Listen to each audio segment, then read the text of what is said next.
I've been doing this. Let's talk Ravens-Bills. Yeah. I was going to try to get Our next game is called Fact or Fiction. Danny, show them how we play this game. If I say Justin Fields and the Jets are going to beat Rodgers and the Steelers, is that fact or fiction? No, this is fiction. The Steelers defensively are absolutely stacked, specifically in their secondary. And then I really expect Rodgers to play well this season. I know there's a camp who thinks he stinks at football. I don't think those people have eyeballs. So while it's not going to be ridiculous, I think he plays good football.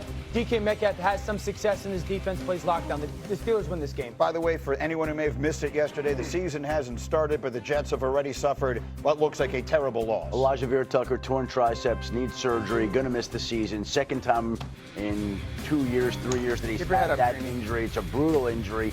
So their offensive line now obviously will undergo change going into the season opener.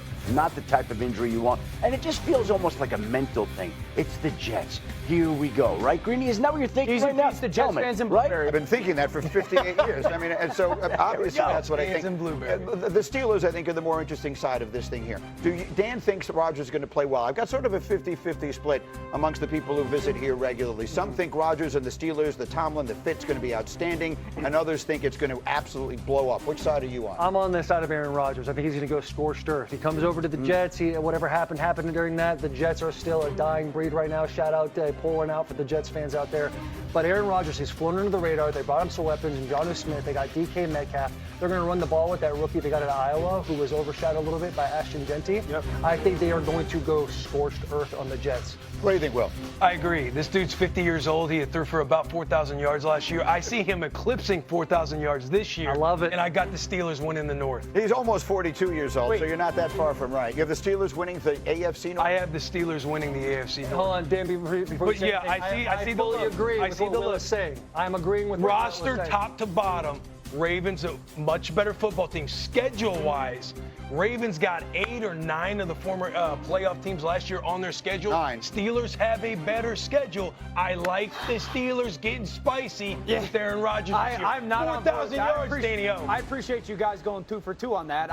The Ravens are the best team in the AFC, the best roster in the AFC. And I understand schedule matters. So does like talent. Yeah. So does like ability to go play the game. And I just think the Ravens are still, I think, head and shoulders better than Pittsburgh. All right, let me get to a couple of other games here. We'll come back to those. Let's do Giants and Commanders. Will, I'm coming to you. If I said Russell Wilson and the Giants are going to upset Jayden and the Commanders, is that fact or fiction? That is fiction, Greeny. Here's why. Dan Quinn culture.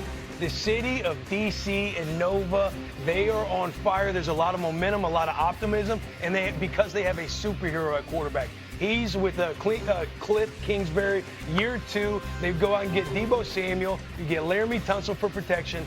I love the Commanders. That is fiction. Gotta love the Giants gas ain't mask. doing Best nothing. lungs in the league. Jeffy, I feel like you've been sneaking up on me for a month now talking about this. Yeah, and listen, I don't know where this came from. I'm not sure why I believe it as much as I do, but I just feel like the Giants are going to be one of those teams this year that is better than people think. I think they're going to give the Commanders everything that they want on Sunday. I think this is going to be a close game. I think the Giants are going to have a real chance to upset them. Of course, you could play this tape back on Monday if Washington wins 28-0 and make me look silly. But I just think that the Giants, with their pass rush, with their defense, I think they're going to be a lot better than people realize this year. I agree with you. I just don't think they beat the Commanders. And Hey, they got to run the ball if they're going to win that game. the record may not always demonstrate it, the improvement, because the schedule is so tough for the Giants. It is, before the season begins, the hardest schedule in the NFL. Let's get to the best game, maybe, of the entire weekend. It's Sunday night. It's a rematch of a playoff game a year ago. Taylor, if I said Ravens-Bills is a preview of the AFC Championship game, is that fact or fiction? That is going to be fiction, Greeny. We all know who the big bad wolf is in the AFC. That is still the Kansas City Chiefs. These two teams sit right below them. They hate him. They have fever sweats about him at all times. That's Patrick Mahomes. Right now, these two teams playing, it's all about seeding going into the playoffs. Yeah, that's we called this yesterday a September game to remember. And to make the point that Will was just making, between the Ravens and Bills, the Bills have an enormous advantage in schedule the rest of the way. We think they play in an easier division. They play fewer playoff teams from a year ago. They play only one game the whole season outside the Eastern time zone, and the Ravens start with a gauntlet. They have 5 of their first 6 games against playoff teams from a year ago, those being Buffalo, Detroit, Kansas City, Houston, and the Rams. So there's a school of thought based on that that if this game counts for a game and a half, if you want to say this is a game and a half in the standings because it's going to break a tie in January, does that suggest the Ravens need this game Sunday night more than the Bills do? I think so, because it sets the tone for the season. It is week one. We're going to be talking about both these teams in the playoffs at the end of the year. Josh Allen and Lamar Jackson, they're both going to be MVP candidates. But this sets the tone for the whole season, and they do have a gauntlet of a schedule. I think this is bigger for the Ravens to win this game than it is the Yes, there is no organization and no team under more pressure than the Baltimore Ravens. At some point, I love them. No team under more pressure? At some point, we have to get past the reasons and excuses for why it doesn't happen. This is a team that has a Super Bowl winning head coach. It has the best roster in football. Their starting secondary is all first-round picks, and they got a quarterback that has multiple MVPs. At some point, you got to go win the whole thing. Or there's going to be a restart. It can't just be, well, this is a great organization, a great team, a great collection of talent, and they continue to fall short. And they know it in their own words. They say they continue to fall short in the playoffs. And when it matters the most, they, for some reason, don't play up to their standards. And I understand it's week one. I agree with Will. Like, this game is massive for Baltimore. It is. I'm not going to the extreme of, like, if you lose, your season's over. But there's no team under more pressure than this team to finally go get it done, because how many times do organizations have this type of setup and just don't win the trophy? It doesn't happen often in the league. I feel a little bit like you can say the same about both the teams in this game, right? Both these teams have been there. They both have the MVP caliber quarterback. Yes. They've both been so close, and they both fall just short. The difference feels like the Bills get beat by Kansas City. The Ravens get beat by themselves. Yes. They go into the playoffs and they don't play big. They make uncharacteristic mistakes. That's the kind of thing that I think leads people to ask the kind of questions that Dan is asking. Shefty, what's your feeling on Baltimore as the season begins? I think Baltimore is loaded.